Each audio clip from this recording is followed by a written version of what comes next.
안녕하세요, PCTV 시청자 여러분. 안녕하세요. 자, 그래서 오늘은 코성형의 정석 오랜만에 들어왔습니다. 무보형물 코성형에 대해서 오늘 좀 알아볼 거거든요. 좋아요. 네. 무보형물 코성형은 어떤 사람이 할 수 있는지, 어떤 장단점이 있는지를 보면서 일반 코성형이랑 뭐가 다른지 그림을 좀 그리면서 설명을 드리려고 하니까요. 천천히 한번 볼게요.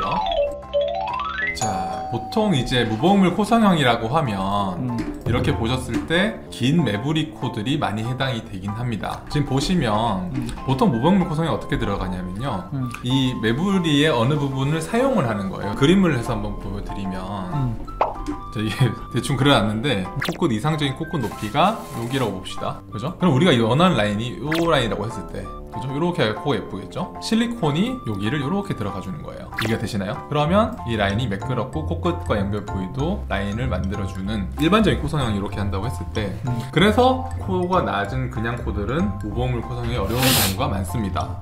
그럼 이제 예를 들어서 왜 이제 큰 매부리 코들은 잘 되냐면은 이렇게 내려오는 코끝을 이렇게 올려주면은 코끝이 이렇게 생겨져요. 그러면은 우리가 원하는 라인 자체를 어떻게 맞춰줄 수 있냐면은 이렇게 맞춰줄 수 있는 거예요. 쉽게 말하면 이 빨간색으로 가기까지 채워지는 영역 자체가 적을 수밖에 없는 겁니다. 그래서 보통 콧대가 높은 경우는 이렇게 맞추는 경우도 있어요. 근데 저 같은 경우는 좀 어떻게 많이 하냐면은 여기 매부리는 최대한 이용을 하고 여기는 진피 이식을 해줍니다.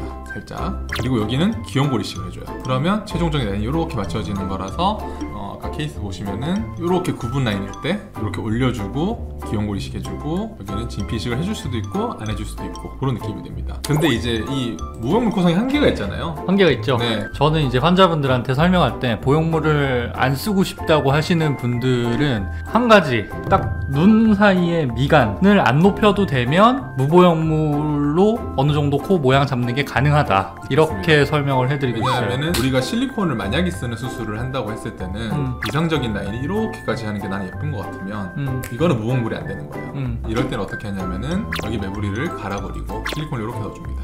이렇게 하는 게 매부리 코성형입니다. 이렇게 무보형물이 해당이 안 되시는 분들은 거의 이런 코가 많거든요. 우리나라에서는 거의 낮은 코가 많기 때문에 거의 실리콘을 쓰는 경우가 많고, 코끝 높이 자체도 예를 들어서 이제 높이 너무 많이 빼버리면은 이 메꿔야 될 영역이 많아지기 때문에 실리콘을 쓸 수밖에 없다. 실리콘을 썼을 때 안 썼을 때 차이점을 좀 설명을 해드리면요, 예를 들어서 우리가 실리콘을 썼다고 봐요. 그럼 여기는 실리콘이 있죠. 실리콘은 굉장히 반질반질합니다. 반질반질하기 때문에 라인이 엄청 매끈하게 잘 나와요. 근데 여기는 보시면 제가 한번 다시 그려볼게요. 코끝을 이만큼 채울 수 있을 만큼 빼고 이렇게 빼고 코끝을 이 정도에서 라인을 맞췄다. 그림 퀄리티가 너무 떨어지는데? 죄송합니다. 이게 제가 좋은 펜을 안 사가지고 이렇게 맞췄다고 봐요. 그러면 여기랑 비교를 한번 해보자고요. 실리콘 쓰고 안 쓰고 차이점이 뭔가요 하면은 일단 제일 좋은 건 뭘까요? 실리콘 안 쓰면, 팀장님. 실리콘 안 썼을 때 장점. 그렇죠. 거의 코성형에서 제가 느끼기로는 90% 이상의 부작용이 코 실리콘 때문에 생기거든요. 염증도 그렇고 코성형하는 의사들이 제일 싫어하고 무서워하는 구축도 마찬가지고 그런 부작용에서 완전 자유롭습니다. 지금 보시면 콧대에서 이어지는 라인 자체가 여기는 실리콘 완전 매끈하겠죠. 이렇게 반질반질하게 됩니다. 자가용 걸로 했을 때는 여기는 진피거나 자기 원래 뼈겠죠. 그리고 여기는 매부리가 갈거나 안 갈거나, 가성 매부리가 100%라면 안 갈겠고 매부리가 남았으면 좀 갈 겁니다. 여기는 귀염골이 되겠고 또 여기는 코연골이 됩니다. 그래서 요런데 약간 만졌을 때 단차 같은 게 살짝 느껴질 수는 있어요. 실리콘이랑 비교를 했을 때는 이런 매끈한 느낌 자체가 살짝은 떨어질 수 있다. 거의 다 만졌을 때 느껴지는 정도고 보이는 경우는 크게 많지는 않습니다. 자, 그럼 다시 케이스 리뷰로 가볼게요. 이분 같은 경우는 지금 보시면은 매부리 코가 있고 살짝 깁니다. 그죠? 그러면은 코를 이렇게 만들었어요. 그러면 원래 코가 어떻게 나면 이렇게 구두발처럼 생겼을 겁니다. 그죠? 거기서 이렇게 코끝을 만든 상태에서 여기는 귀염골로 만들어주고 여기는 내가 봤을 때는 안 깎은 것 같기도 합니다. 그래서 여기 매부리랑 연결된 라인을 이렇게 만들어줘서 이렇게 라인을 만들어준 거예요. 굉장히 잘 됐습니다. 그럼 아예 콧대가 없는 분들은 실리콘 안 쓰고 예쁜 모양을 잡기에는 조금 힘든가요? 뭐 그것도 케이스 바이 케이스긴 한데, 뭐 예를 들어서 너무 진짜 자연스럽게 하고 싶다고 하면은 해당되는 경우도 있기는 합니다. 근데 아까 말씀드렸다시피 콧대가 낮으면 우리가 채워야 될 영역 자체가 많이 높였을 때는 많아지기 때문에 실리콘을 좀 쓰자고 설명드리는 경우가 많습니다. 저는 환자분들한테 어떻게까지 설명을 드리냐면은, 예를 들어서 코가 너무 낮은데 실리콘 절대 쓰기 싫어요. 그러면 어떻게 설명드리냐면, 이 실리콘 때문에 무서워서 부작용이 생겨서 재수술할 확률보다 이왕 수술을 했는데 무보형물로 수술했을 때 모양이 마음에 안 들어서 재수술할 확률이 훨씬 클 겁니다 라고 좀 가감없이 좀 설명은 드리긴 하거든요. 그래서 그거를 역으로 설명해주면 모양적으로는 그런 한계가 있을 수도 있다라고 설명드리는 편입니다. 이렇게 보시면 나이도 엄청 어려 보이고요. 라인도 무보형물 치고는 굉장히 매끈하게 잘 나왔습니다. 이것도 뽀샵한 거 아니고요. 정면 봤을 때도 화살코 느낌 많이 좋아지셨고요. 옆에 라인도 매끈하고 완전 정령 방향 봐도 매끈하게 잘 나왔습니다. 다음 케이스 보실게요. 자, 요분 같은 경우는 약간 복코가 있으신 걸로 보입니다. 옆모습 한번 볼게요. 같은 경우는 막 엄청 매부리가 크진 않으신 분인데요. 일단 콧대 높이가 이분 쪽으로 좀 있으신 편입니다. 14회차임에도 불구하고 정면 효과 많이 보신 것 같고요. 45도 봤을 때, 옆에서 봤을 때도 코가 잘 나왔습니다. 아직 코끝 붓기는 좀 덜 빠진 상태이긴 한데 그걸 이제 감안하고 보면 붓기 빠졌을 때 좀 자연스러워지면서 모양은 좋을 것 같아요. 맞습니다. 콧대가 이렇게 있으신 분이죠. 콧대가 이렇게 높고 코끝은 이렇게 죽어있는 느낌. 이런 느낌인 거죠. 코예요? 네, 옆에 콧구멍이면 여기 높이가 이미 높으신 거예요. 그러면 저분은 어떻게 수술했냐면은 코끝을 높여도 우리가 채워야 될 영역이 적은 거죠. 이렇게 코끝을 만들었다고 해도 이미 콧대가 높기 때문에 여기만 채워주면은 라인이 이렇게 나오는 그런 코가 된다고 보시면 되겠습니다. 가성 매부리보다는 콧대 높이가 원래 높으신 분은 무보형물 코 성형도 가능합니다 라는 걸 보여드리는 케이스 같아요. 자, 이분은 딱 봐도 아까 첫 번째 분이랑 좀 케이스가 비슷하시죠. 화살코가 있으실 거고 아마 옆에서 보였을 때는 매부리가 꽤 있을 겁니다. 이거는 아마 제가 한 케이스 같은데 여기 길을 짧게 해주고 귀요무리식 해주고 여기는 진피식 해주고 튀어나온 매부리 살짝 정리해주고 이런 식으로 수술을 합니다. 이분도 딱 콧대는 꽤 있으신 가성 매부리가 많은 그런 코라서 예쁘게 잘 된 것 같습니다.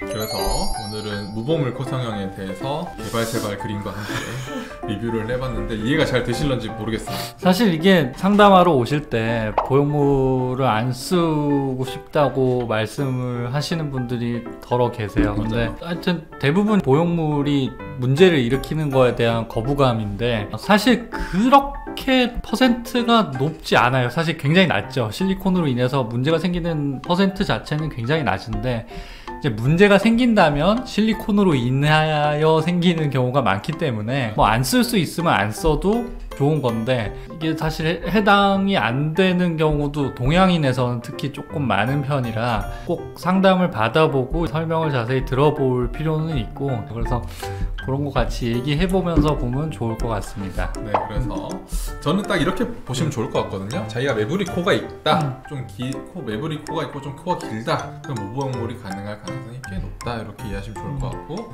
당연히 콧대 높이가 있으면은 그것도 무보형물이 가능할 경우가 있습니다. 근데 그거는 원하는 코 높이 따라 달라지고요. 그다음 원하는 컨셉 따라 달라지는 거라서 꼭 상담을 하고 나서 무보형물이 가능한지 안 한지를 맞아, 그게 안 좋아요. 뭐 상담을 하고 확인해야 되는데 나는 꼭 무보형물로 해야 돼 라고 생각을 하고 무보형물을 해주는 선생님을 찾아다니는 그거는 저는 잘 모르겠어요. 네, 그럴 수도 있습니다. 근데 그거 자체도 워낙 성형이라는 게 자기 이런 실리콘 넣어서 너무 스트레스 받고 못 살 것 같고 지금 코 너무 마음에 안 들면 그럴 수도 있는데 사실 실리콘이 문제가 많지만 이게 뭐 문제가 그렇게 많았으면요 못 쓰지. 저희 병원뿐만이 아니고 강남바닥이 난리가 났을 겁니다. 근데 이제 그 똑똑한 의학 박사라든지 재료공학 선생님들이 연구를 해도 아직까지는 실리콘이 제일 나은 재료로 쓰는 데는 저는 이유가 있다고 생각은 하거든요. 그리고 그런 경우가 있긴 있어요. 첫 수술에서 무보형물로 했다가 조금 모양이 마음에 안 들어서 오시는 케이스가 많죠. 꽤 있습니다. 그런 거가 좀 보이는 상황에서는 솔직하게 무보형물이 좀 어렵다 아니면 무보형물 가능하다라는 거를 좀 솔직하게 말씀드리는 편이기 때문에 그런 거 상담을 통해서 결정하시면 좋을 것 같습니다. 그래서 오늘은 무보형물 코 성형에 대해서 알아봤습니다. 그림을 너무 못 그려가지고 펜을 하나 샀거든요. 별로 쓸모가 없네요. 그래서 오늘은 여기까지. 끝! 감사합니다. 감사합니다.